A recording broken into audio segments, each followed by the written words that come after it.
ભારતમાં ત્રીજી વખત પ્રધાનમંત્રી તરીકે નરેન્દ્રભાઈ મોદી બેઠા અને દરેક વસ્તુમાં બદલાવ આવી રહ્યો છે, પરિવર્તન આવી રહ્યું છે।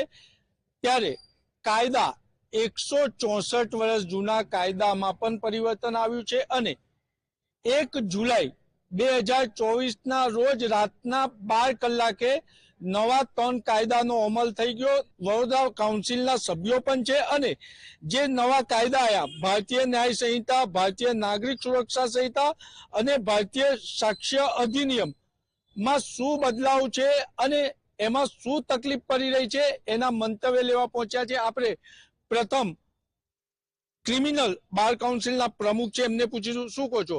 નવા 3 કાયદાનો અમલ રાતના 12 વાગે કર્યો। સનાતન હિન્દુ ધર્મમાં માનનારા લોકો કે છે કે સવારે 5 વાગે મુહૂર્તમાં કરવું જોઈએ, અને તમે કેવી રીતના જુઓ છો અને તમારું શું મંતવ્ય છે?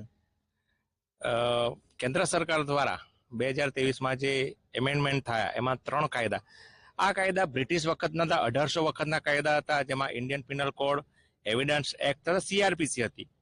તેના સ્થાને આ જે એમેન્ડમેન્ટ થયું, કેન્દ્રએ જે બિલ પસાર કર્યું એનામાં જે આ સુધારા થયા, આ સુધારામાં મુખ્ય એવું કે જૂના કાયદામાં ઘણી છટકબારીઓ હતી, જેના કારણે ઘણી વખત આરોપીઓ છૂટી જાય। પરંતુ નવા કાયદા મુજબ આપણે એક એક્ઝામ્પલ લઈએ કે 144, જ્યારે કોઈ પણ જાહેરનામું પાડે ત્યારે 144 લાગુ કરાતી ત્યારે તેમાં ફરિયાદી ખુદ જે તે અધિકારીને બનવું પડતું, પરંતુ નવા કાયદાના સુધારામાં આ જે તે અધિકારી કે કર્મચારી પણ આ કાયદા મુજબ ફરિયાદ કરી શકે છે। ત્યારે જૂના કાયદામાં ઘણી છે આ છટકબારીઓને લીધે ઘણી વખતે દેખીતું નુકસાન ભોગ બનનારને જતો હતું, જેથી કરીને કાયદો વધુ કડક બને, કાયદાનો અમલ વ્યવસ્થિત રહે અને પ્રજામાં કાયદાની માટે જાગૃતિ આવે, પ્રજાને એનો લાભ લે, ઘણી વખત કોઈને અન્યાય ના થાય।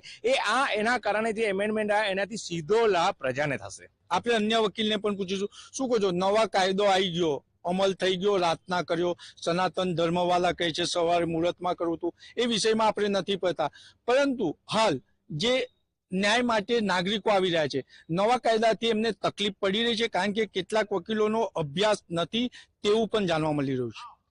વકીલો માટે એમ કહીશું કે વકીલો માટે તો અહીંયા ઓલરેડી ટ્રેનિંગ સેશન્સ ચાલુ થઈ ગયા છે, વકીલો અવેર છે, પણ જ્યારે એ વકીલો કાયદો જાણ્યા પછી પોલીસ સ્ટેશનોમાં જાય છે, પોલીસ સ્ટેશનોમાં બુક્સ જ નથી, પોલીસ સ્ટેશનોમાં પોલીસ ઇન્સ્પેક્ટર કે એ લોકોને પણ નવા કાયદાની જાણકારી જ નથી, એમને કોઈ સમજ જ નથી, એટલે એના કારણે જે તકલીફો પડે છે એ પડી રહી છે।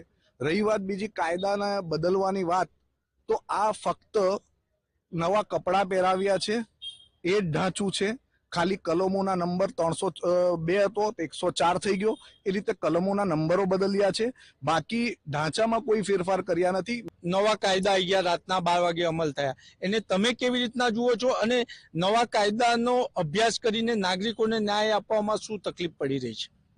હવે નવા કાયદા આવ્યા છે એટલે એવું થયું કે 0 થી શરૂઆત કરવાનો ટાઈમ અમારો આવી ગયો છે। એટલે અમારા જેવા જુનિયર હોય કે તમે કીધું મહિલા વકીલ હોય કે મેલ વકીલ હોય કે પછી સિનિયર વકીલ હોય, બધાને આ કાયદાને ફરીથી એક વખત લઈને બેસવું પડશે। એવું નહીં કે પહેલાના જે કાયદા છે, જેવી રીતે આગળ અમારા સિનિયરે જે કીધું કે નવા મતલબ ખાલી નવા કપડાં પહેરાઈ દીધેલા છે એ રીતનું કીધેલું છે, પણ ગમે ત્યાં જે બી સુધારા આવ્યા છે એને ફરીથી એક વખત અમારે વાંચવું પડશે, એને સમજવું પડશે, જે ન્યાય લોકો અમારી પાસેની અપેક્ષા રાખે છે એમના ઉપર અમારે ખરું ઉતરવું પણ પડશે। હાલમાં એવું થયું છે કે પંચનામામાં જ્યારે પણ પંચનામું કરો ત્યારે એનું વિડીયો રેકોર્ડિંગ કરો, ઓડિયો રેકોર્ડિંગ કરો, જેથી એ પુરાવો કોર્ટમાં બોલાય, અને એવા સંજોગોમાં માનો પંચ ફરી પણ જાય તો એવા સંજોગોમાં કોર્ટને આસાનીથી એને જો સજા કરવી હોય, એની વિરુદ્ધમાં પુરાવા હોય તો આસાનીથી કરી શકે, જેને પંચો છૂટી શકતા નથી એની જવાબદારીમાંથી।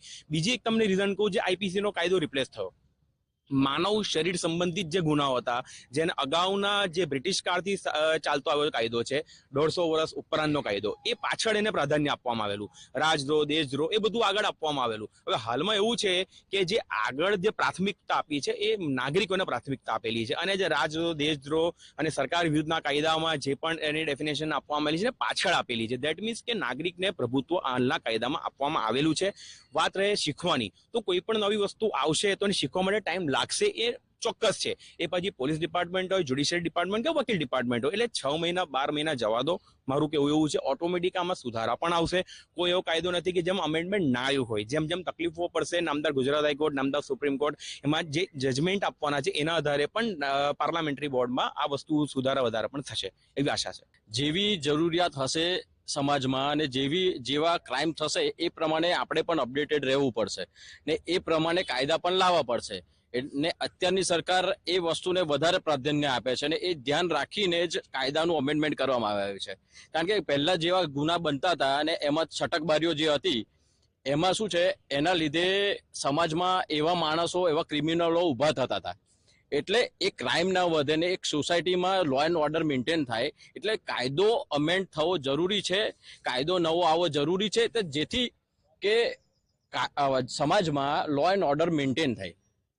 ખૂબ આ સુંદર ચર્ચા રહી. તમામ વકીલોના મંતવ્ય અનુસાર કાયદો એ બહુ સારો છે અને એમેન્ડમેન્ટ આમાં આવશે. મહત્વની બાબત એક વકીલે સુંદર કહી કે જે રીતના પરિવર્તન આવ્યું એમાં ક્રાઇમમાં પણ પરિવર્તન આવ્યું અને કાયદા જૂના હતા. નવા ક્રિમિનલો સામે નવા કાયદાથી એને શિક્ષાત્મક પગલાં લેવામાં વધુ સરળ રહેશે. કેમેરામેન કેતન સિંધે સાથે નિલેશ બ્રહ્મભટ્ટ, મંતવ્ય ન્યૂઝ વડોદરા.